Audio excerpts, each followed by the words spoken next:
Incredible. It's like 220,000, but pretty soon it'll be $250,000. So I'm excited to learn, and this is what we do. We exchange information, and if you're ever in Florida, I'd love for you guys to visit us. But please take it. So here, our meat, like the okra. And this one, how do you call kamote in the States? Kamote top. Potato. So look at sweet potato. Yeah, I harvest the leaves. Yeah. Later we will do that. If you do record, just zoom in through the hole. I close the door. Push it. Push. Yeah. Down. Yan. Oh, this is the money.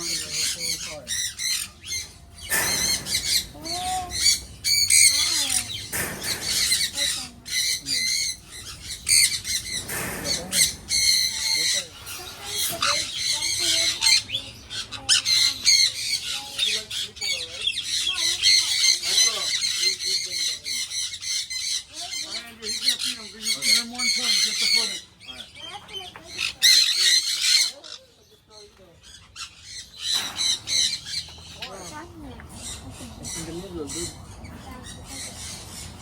There's a logic behind that door. Oh, I see it. When you go inside, the tendency of the bird is to go left and right. But if you have the cage door here, the tendency is to move. I had one fly away last week.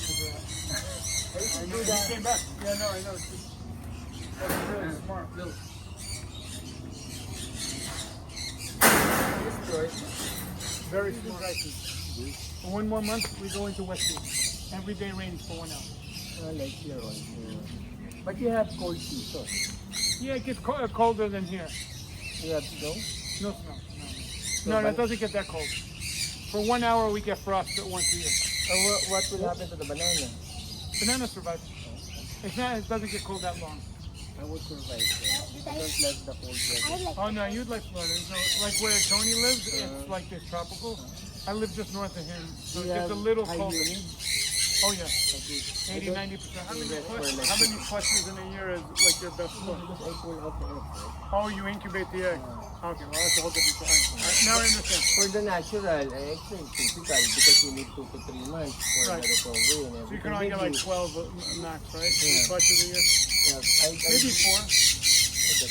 That's hard, yeah. If you let the bird fly, the chicks to fly out. Oh no. You grab the chicks at 2 weeks old. You incubate the egg. Yeah. Okay. To the sun canyon. To save. Because they will just play with this. The tree. I put this power.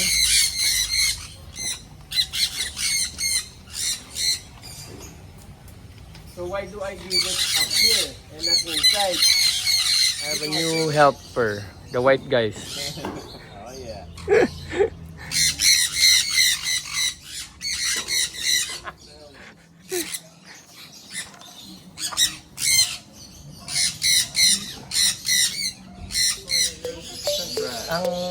I think ang picture yun na.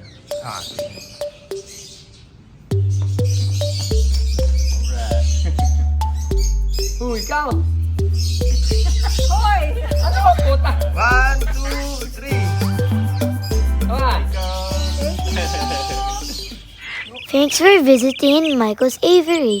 Don't forget to like, subscribe, and follow for more bird keeping content. See you in the next video!